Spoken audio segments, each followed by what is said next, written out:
General Membership Luncheon. My name is Leslie Martone. I proudly serve as the president of the Cy-Fair Houston Chamber of Commerce. As you can imagine right now, we're doing everything virtually, our committee meetings and our luncheons virtually. So we've learned a new way of life, as many of you have as well. So we're appreciative that you're joining us. We know that you have a lot of opportunities to join different Zoom meetings, so we're appreciative that you're joining us today. We are so honored to have Congresswoman Lizzie Fletcher with us, and I'm going to read a little bit of her bio.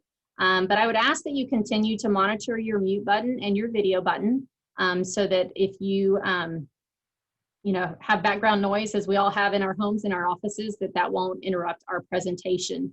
How the process is going to go, we're going to have a bio and then a quick presentation from Representative Fletcher. And we'll have an opportunity to have a few questions. If you have a question during the presentation, I ask that you put it in the chat box. Our Vice President, Paula Harvey, will be monitoring that and managing it. So wanted to make sure that you knew that feature was available. If we don't get to your question, know that we're recording this and we'll make sure that we get her staff to get questions back to you or get those answered as much as we can. So again, appreciative of you guys joining us today. And we're going to go ahead and get started. So Lizzie Fletcher represents Texas's 7th Congressional District in the greater Houston area, located entirely within Harris County. She is a resident of Houston and Congressional District 7 nearly all her life. Congresswoman Fletcher was elected to represent the district in 2018. Prior to her election, she represented Houstonians in the courtroom as a lawyer on a wide range of matters. First as an international law firm headquartered in Houston, and later at a boutique litigation firm where she began its first woman partner. Congresswoman Fletcher graduated from Kenyon College in Ohio in 1997, where she earned highest honors in history and was elected to Phi Beta Kappa. After college, she worked in the business and nonprofit sectors for 6 years before attending William and Mary Law School in Virginia. In the 116th Congress, Congresswoman Fletcher serves on the House Committee of Transportation and Infrastructure and House Science, Space, and Technology Committee. Without further ado, it's my great honor to introduce Congresswoman Lizzie Fletcher. Take it away.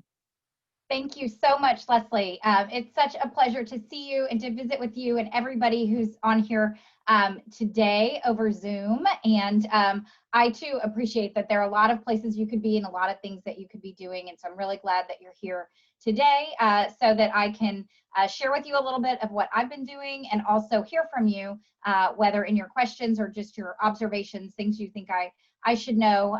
It's critically important to doing my work. So I'm sorry that we aren't together in person, but I know that is right now how we're doing things. And I think that all things considered, this Zoom format is really a great way for us to connect. So I'm glad to be with you. And I hope that you are healthy, that your family, friends are also safe and healthy. And I'm glad that you're here. Obviously, at this moment, our community is facing 2 major events. I know we've all been closely monitoring not just one, but 2 major storms in the Gulf, and the current forecasts predict that Houston will be impacted. It is not lost on us that we are doing so at the same time that we commemorate the 3rd anniversary of Hurricane Harvey. And we have the unique challenge of navigating these major storms during a pandemic that has altered all of our lives. So I do want to acknowledge that this may be a challenging week on top of what is already a challenging year. But I know that our strong and resilient community will face these challenges as we have before by working together and helping one another. And that's certainly how I've approached my work in Washington as your representative in the United States Congress. So I'm happy to provide a brief update on what I've been working on as planned, also to share with you some information that's a little bit new this week relating to the hurricanes, and also take your questions. So maybe I'll start in reverse order. Kind of how I started my day. I started this morning on a conference call with NOAA and the National Weather Service, with FEMA, with the Red Cross, to talk about the storms in the Gulf. And, for those of us who've lived through hurricanes and a lot of hurricane warnings before, whether here or somewhere else along the Gulf Coast, we know that storms can change course and they can weaken over time. And it is certainly my hope that is what happens here, and that the impacts that are predicted are as few as possible. But right now we have a major hurricane in the Gulf that has potential life-threatening impacts for our entire region. And so I think it's really important that we all know and take that seriously. I urge everybody here to be prepared, to help amplify the message in all the ways that you can in the community, through folks who follow your business, through colleagues and friends, making sure that people are following the guidance that we get from Harris County Judge Lena Hidalgo, that we get from the Harris County Office of Emergency Management, and of course surrounding county administrators as well, depending on exactly where you are. But what we know is that this is a severe storm that is anticipated to be a major wind event. It is a hurricane. You know, as we think about Harvey, there was so much rain and flooding, and that's so much of the focus of what happened. But if you think back to Ike, which this storm is anticipated to be a little bit more, the kinds of things we can expect are heavy winds, severe winds, possible power outages. And so doing all of the things, making a checklist and making sure that you've filled your car up with gas, that you've got ice, that you're prepared, charge all your phones and everything you've got now while you can. And hopefully we'll be prepared and we won't see those impacts. But a really important lesson I think that we learned from Harvey was to be prepared. And when we are prepared, we can weather these storms. I think the other really important lesson that we learned from Harvey, as we think about it right now, is how much we can accomplish when we work together, and we saw our community come together to support our neighbors in need. And I think we will see that again. I want to assure you that we are planning ahead. We had a call this morning. There's another call scheduled tomorrow morning and the following morning. And I do feel good that the federal, state, and local governments are coordinating. The National Weather Service is very much tracking this storm. As Leslie mentioned, I sit on the House Committee on Science, Space, and Technology, and we have oversight on my subcommittee on the environment of the National Weather Service. So I've worked very closely with the National Weather Service during my time in Congress on forecasting, on making sure that they have the communications tools they need, especially during this pandemic, to be in touch with FEMA, to be in touch with local governments. And so that coordination is already starting. Our congressional delegation was on the phone this morning, and so I anticipate a good communicated and coordinated response. There are already crews that are ready to be deployed to help where the areas of impact are. The Red Cross is prepared and has people on the ground. And so everybody's working together to mitigate the impacts of this storm and to respond to it when it arrives. And I think that that is the lesson really of our community. You know, we work together, and that's certainly the approach that I have tried to take as your representative in Congress. And so I'll talk a little bit about that before we get to the questions, but that experience we had 3 years ago in Harvey very much was a part of the driver of my seeking out the committee assignments that Leslie mentioned. I sit on transportation and infrastructure and science, space, and technology. And on transportation and infrastructure, I have oversight over the Army Corps of Engineers that obviously are responsible for the Addicks and Barker reservoirs and for water conveyance throughout our entire region, as well as the Port of Houston. And so we actually have been working on a lot of projects related to both flood mitigation and working through the Buffalo Bioresiliency Study that has emerged and been authorized post-Harvey, as well as a project that we did just get authorized this summer. It has passed the House of Representatives, a approval to widen and deepen the Port of Houston, which is going to be a huge economic boon. Something that those of you who have any connection to the port know that it's been slowed down in recent years as the ships are getting bigger and it's hard to have two-way traffic, that this project is going to be a real boost to our entire regional economy and really the country's economy. So I'm very excited that we were able to get that through. That was on my subcommittee, and so I was able to work with a bipartisan coalition to ensure that we got it done and done in the ways that we need here in our community. So another thing that I worked on that committee in a different subcommittee, I sit on the subcommittee that oversees FEMA, which is important at moments like this, and it's the subcommittee on economic development and emergency management. And the very first bill that I introduced in the House came through that subcommittee. It was called the Hazard Eligibility and Local Projects, or HELP Act. And it was legislation that was developed out of my conversations with officials here in the city of Houston, at Harris County Flood Control in Harris County, about the real impediments to disaster recovery that we experienced following Hurricane Harvey. And so I'm really proud of the bill and all it represents, because it was a bipartisan, common sense, meaningful bill that was born out of a partnership with our community, but will benefit all Americans. It allows certain eligible projects like buyouts to go forward without waiting on federal approvals and potentially risking federal funds if you do go ahead, which is kind of the current state of the law.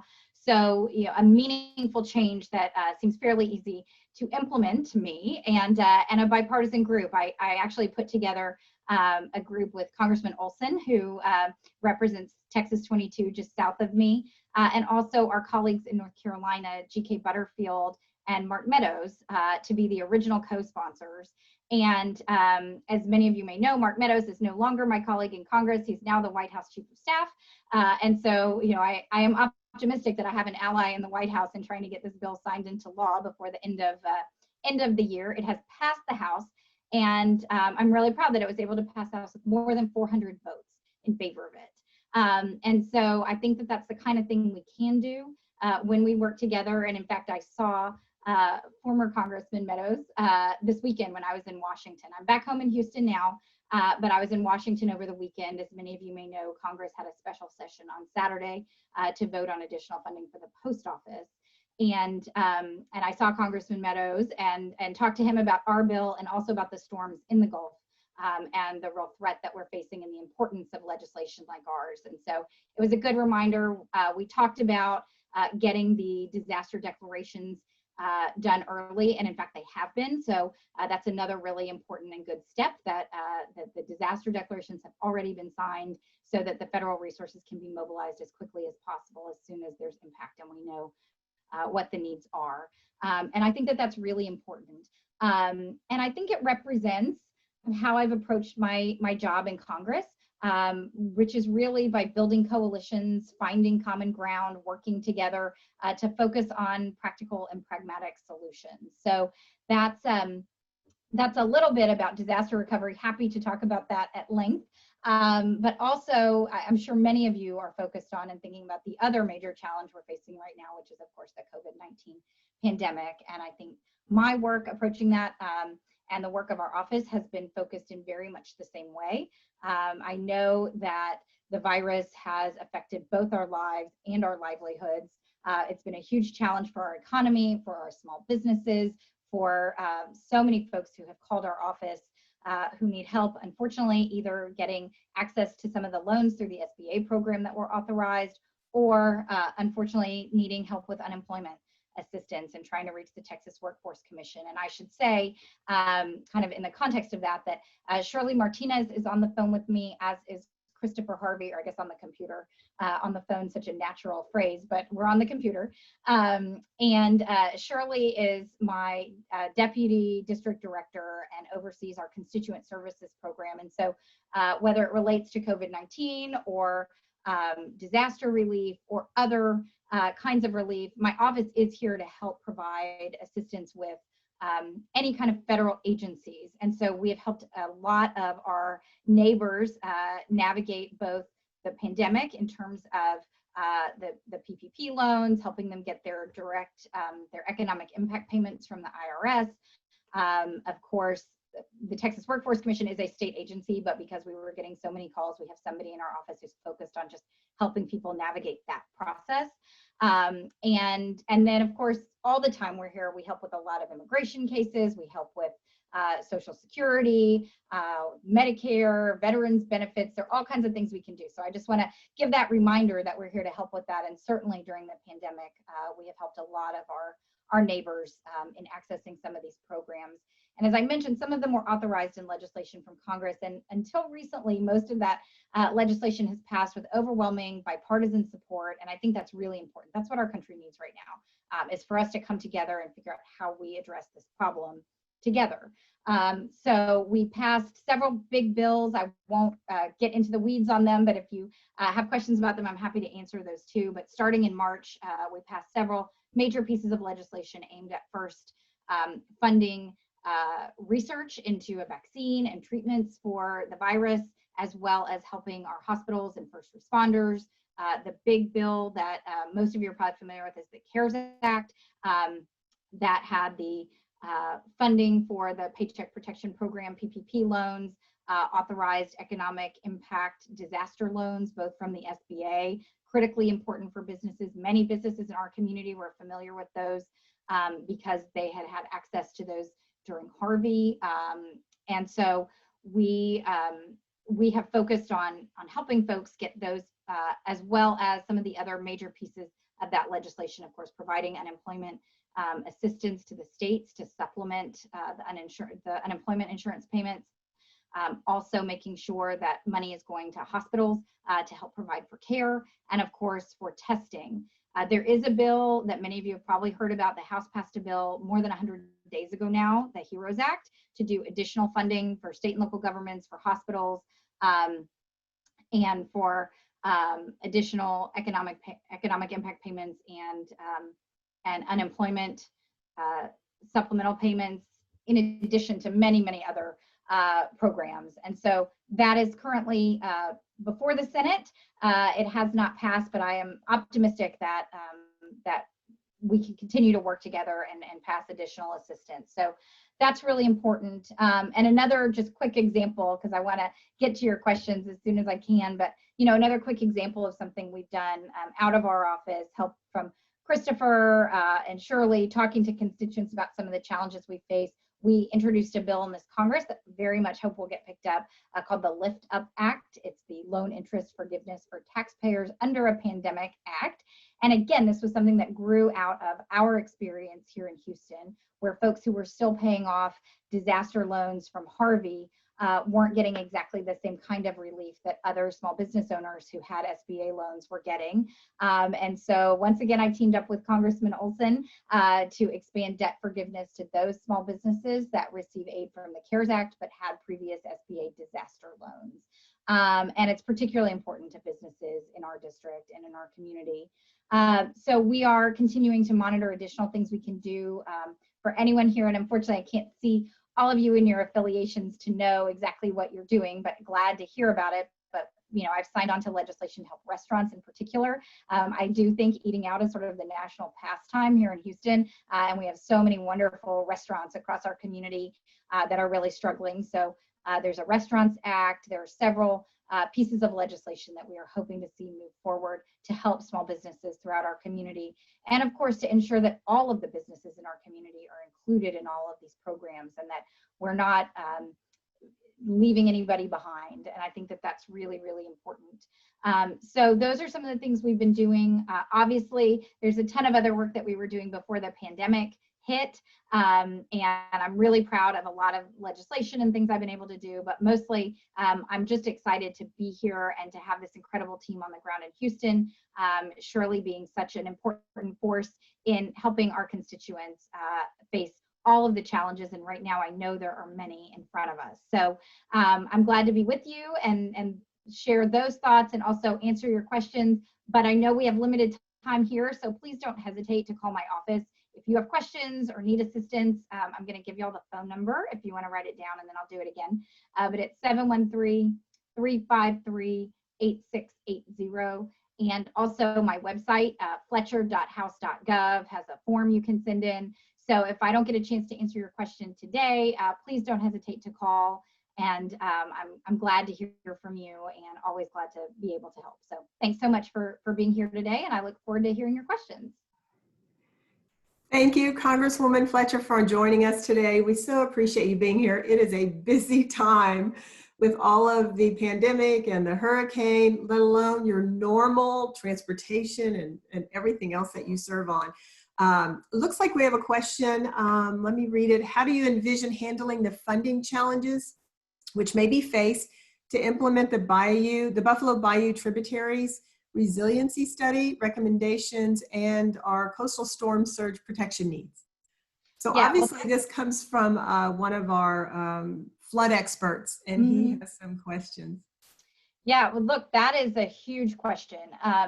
And I think it's one of the top priorities that I've had since I've been in Congress and must remain. For folks who aren't following minute by minute, the Army Corps of Engineers is slated to put out their recommendations, or at least their initial round of observations on the Buffalo Bioresiliency Study that was authorized after Harvey to study how we can mitigate flooding both upstream and downstream of Addicks and Barker reservoirs. And that's a huge portion of our community. It's a huge portion of my district. And so looking at what's happening in that watershed is just critically important to managing our future in terms of how we're going to function as a community. And we know that there have been such severe economic impacts and impacts to homeowners throughout the district. And so, but I anticipate that the project that gets authorized in the end, and I believe what's going to come out is kind of an initial set so that there can be community input, not unlike what happened at the Port of Houston, where the original plan from the Army Corps of Engineers has actually been replaced by a locally preferred plan that had some different components to it. But putting this out for public comment, I think there are a lot of people who've had a lot of ideas that I've talked to over the last year and a half and longer, really. And so, you know, we'll see kind of where our community comes out. But at the end of the day, no matter what is exactly in the plan, it's going to be very expensive. And so the best way to deal with that is to build a coalition and to really advocate for the importance of this project in our region. As I mentioned, the project that we did to widen and deepen the Port of Houston was authorized by my committee. It's in the Water Resources Development Act. And so future projects that emerge from this study will similarly need to be authorized by WRDA, which happens every 2 years. And then you've got to get the money, because projects can get authorized, but then you've got to get the appropriations. And so I think building a big bipartisan coalition that is pushing for this legislation and pushing to get the funding authorized is going to be a really, really important part of what I do going forward and what our regional delegation does as well, because the impacts of this work are so important for our community and for our entire region. So I think that's what you have to do, and that is what I've been doing. You know, in addition to kind of the bills that I mentioned, I am the co-chair of the Natural Gas Caucus, working on putting together a real coalition of supporters, understanding the importance of natural gas and our energy industry, and how really that's a critical piece of helping reduce greenhouse gas emissions and addressing our climate challenges, and kind of expanding that conversation about how we best work together to really address shared problems where we have the same values. And I think here, in talking about this, it's another opportunity to build a strong coalition to advocate for the project and appropriate funding to get the project completed. Thank you so much. Wow, you have a lot on your desk, and we thank you so much for being so supportive of small business. And there are a lot of issues, flooding, which we know we'll have lots more conversation maybe after the hurricane. Hopefully we won't see a big impact, and a lot of flooding when it comes through. But we know that's an issue. Transportation is an issue, and you're a part of that as well. All the emergency services, the pandemic, thank you for everything that you're doing. And we wanted all of our members to get to know you better if they didn't know you already. And we're so glad you joined us today. I don't see any more questions. Do we have any other questions? Anyone want to type in the chat box? I know you have a busy day, and you've already been here, and we planned on you talking for 30 minutes, and we're about out of time. We wish you and your family and your office and your team all to be safe, and family to be saved all during these challenging times. And thank you for being here. I just wanted to let everyone know we will be having a networking event at 1 o'clock after this meeting, and the link will be on our calendar of events. We hope that you join us for networking. You can never get enough of that. Also, Dr. Mark Henry will be our speaker in September 15th at our next luncheon. He will be giving us an update of Cy-Fair ISD's just update of the school district, and I'm sure he'll have a lot to say on that day as well. So we want you to be sure to watch for that and join us for that meeting as well. With that, I just want to say thank you all for joining us today. Please be safe. Please watch what the Emergency Services Department is talking about. Take it seriously. Do whatever you need to do. Get get prepared and to keep your family safe at this time until that hurricane passes us by. So thank you again for being here, Congresswoman. We appreciate you, and best wishes and all the support on everything you're doing right now.